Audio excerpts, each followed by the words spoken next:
akhirat. Pernah diceritakan ada satu pemuda meninggal dunia di tengah padang Sahara. Ini kisah nyata ya, tapi kisah nyata ini di akhir zaman kan kadang-kadang seperti dongeng.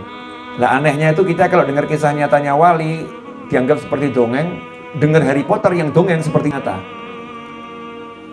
Cinderella yang dongeng dianggapnya nyata. Harry Potter yang itu khayalan dianggapnya nyata. Kisah-kisah wali yang itu nyata dianggap dongeng. Ini kan terbaliknya kita ini ya. Wallahu a'lam. Tapi yang terjadi ya seperti ini. Itu ada seorang pemuda meninggal dunia di tengah padang Sahara. Kebetulan pemuda tadi ketemu sama seorang soleh. Jadi orang soleh ketemu pemuda itu, terus pemudanya meninggal. Orang solehnya bingung karena sebelum meninggal ada dialog. Anak muda ini tampaknya pakaiannya tampak pakaian orang-orang soleh gitu. Ya, tapi sangat zuhud, ya sangat zuhud, sangat nggak ngurus dunia. Maka sama orang solehnya ditegur, kamu jangan sok sok soleh, ya jangan sok soleh. Maka dijawab sama pemuda tadi, saya nggak sok soleh, saya soleh bener, ya, saya soleh bener. Nah kalau kamu soleh bener, setiap soleh bener ada buktinya, nggak bisa ngaku. Ini saya terjemahkan dengan bahasa bebas ya, biar mudah dicerna. Kalau soleh bener nggak ada ngaku-ngaku, harus ada bukti. Ya kamu soleh bener. Oh, silakan, boleh uji saya dengan apapun. Pemudanya pede. Ya udah, kalau kamu soleh itu ciri-ciri orang soleh. Idza dzukirallahu wajilat qulubuhum. Orang-orang soleh itu kalau disebutkan nama Allah hatinya bergetar. Nah kalau kamu nyebut nama Allah, kira-kira seperti apa? Oke, kata anak muda tadi, saya akan sebut nama Allah dengan segenap hati saya, tapi resiko bapak yang tanggung. Oh siap, resiko saya yang tanggung, siap. Ini bapak tadi yang soleh juga heran juga, resiko apa gitu kan?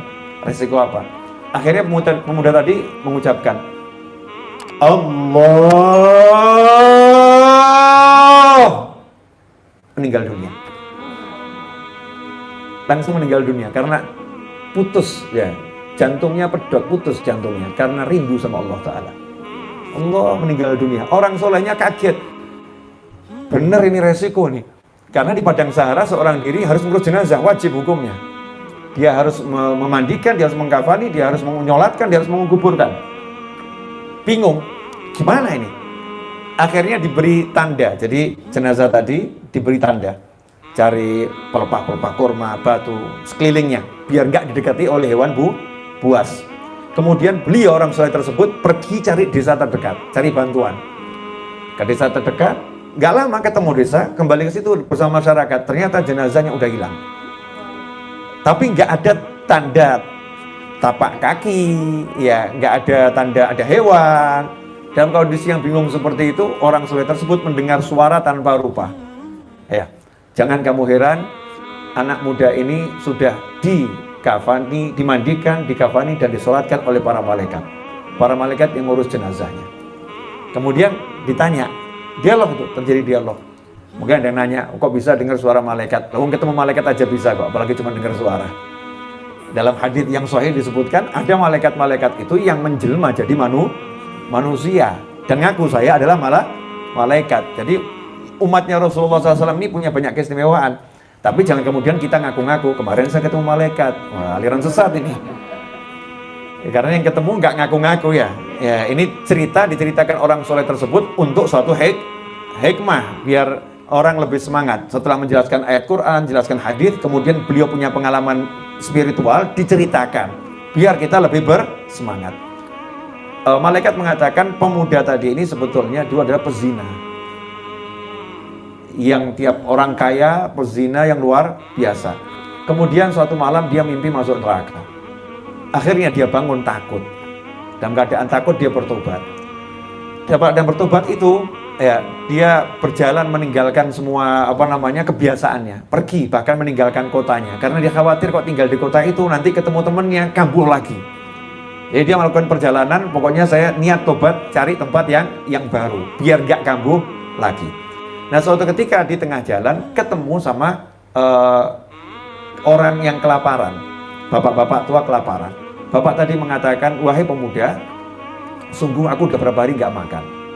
Tolong beri aku sesuatu untuk nyambung nyawa.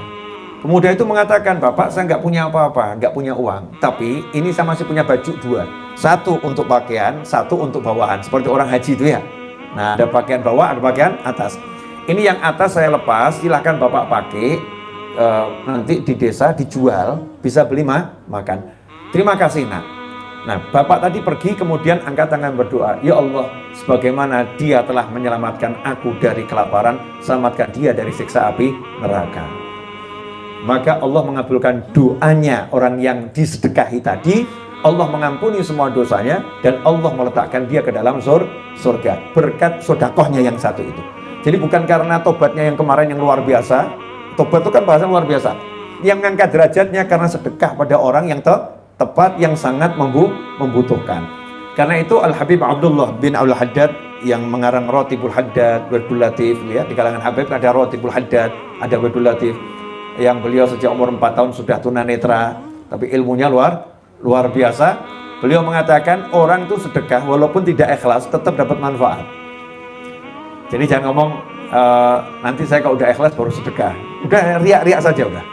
Ya kamu sombong, ujub, bawa sini sedekahmu, tetap ada manfaatnya. Tapi kalau kita bicara manfaat yang terbesar seperti yang saya jelaskan tadi, manfaat dari mana? Wong dia niatnya pamer kok. Ya manfaatnya dari yang disedekahi. Yang disedekahi nanti akan berdoa, ya Allah dia telah bantu saya, tolong dia ya Allah, mudahkan urusannya ya Allah, nanti dapat dari situ. Ya Allah ampuni dia, dapat dari situ. Makanya kalau kita sedekah atas nama orang yang sudah meninggal dunia kepada orang, itu sedekahnya itu manfaat. Karena nanti yang hidup itu akan mendoakan, ya Allah ampuni orang meninggal dunia ini, ya Allah terima amal solehnya. Dan doanya siapapun untuk siapapun itu sampai, terutama doa yang tidak diketahui oleh yang didoakan.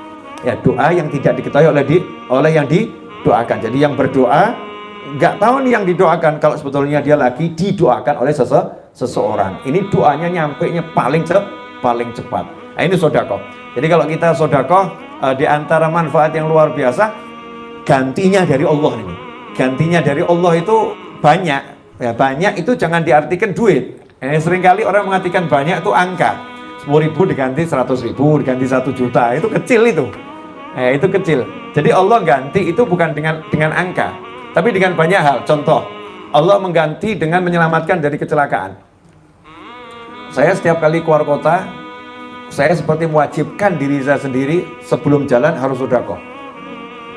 Ya, di antara niatnya agar selamat sampai di tujuan dan kembali pulang ke rumah selamat. Dan yang saya tinggalkan di rumah selamat dari segala hal yang tidak menyenangkan dunia maupun akhirat. Harus sedekah.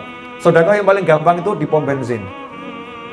Nah, di pom bensin, beli bensin, mas bensinnya full, 400.000 full misalnya ya. Saya kasih 500.000. Orang yang mau kasih kembali, nggak usah kembali mas, hadiah. Terima kasih pak, mudah-mudahan selamat, amin. Itu yang saya tunggu itu. Yang saya tunggu doanya dia. Walaupun dia nggak mau doakan, saya udah niatnya untuk keselamatan. Kita kan ngomongnya ke Allah, bukan kepada dia.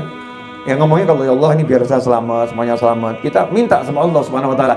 Di antara gantinya itu. Nah, kemudian di antara ganti dari sekian banyak, itu duitnya tetap diganti sama Allah. 100.000 akan dilipat gandakan, itu pasti. Tapi gantinya Allah nggak cuma itu gitu loh. Allah maha baik, Allah maha dermawan, Allah maha pemurah. Dan orang yang berbisnis sama Allah nggak pernah rugi. Bonusnya banyak. Belinya satu, bonusnya banyak. Itu dari Allah Subhanahu wa taala. Nah, di antaranya diberi kesehatan. Ini sehat ini dari sedekah-sedekah kita. Makanya orang yang sakit itu obat terbaik, da'u mardhakum bisodaqah. Obati yang sakit di antara kalian dengan sedekah. Nah, zaman ini kan penyakit macam-macam. Cuman orang kan fokusnya ke Covid tok ya. Padahal penyakit itu macam-macam. Covid itu ya penyakit, tapi penyakit macam-macam. Makanya niatkan menghindari segala macam penyakit. Penyakit lahir maupun penyakit batin. Termasuk dengan sedekah. Dengan sedekah, ya Rabb biar saya sehat, biar keluarga saya sehat. Doanya semakin banyak. Sedekahnya satu kok mintanya banyak, nggak apa-apa, lo mintanya sama Allah loh. Nah, minta sama Allah itu sebanyak apapun sedikit karena Allah maha kaya. Justru Allah senang. Ini sedekahnya satu, mintanya banyak, Allah senang. Kenapa senang? Dia tahu punya Tuhan yang maha kaya, Tuhan yang maha memberi, Tuhan yang maha dermawan. Beda kalau kita sama orang bayarnya 1.000 kok mintanya banyak, dimarahin kita. Oh kamu nih, misal di warung makan lah, kita bayar sesuai yang kita pesan, tapi banyak permintaan.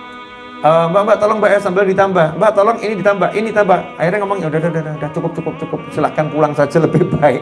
Ini belinya sedikit ya, mintanya banyak, duduknya 5 jam. Ya ini mau numpang nongkrong atau mau makan ini ya.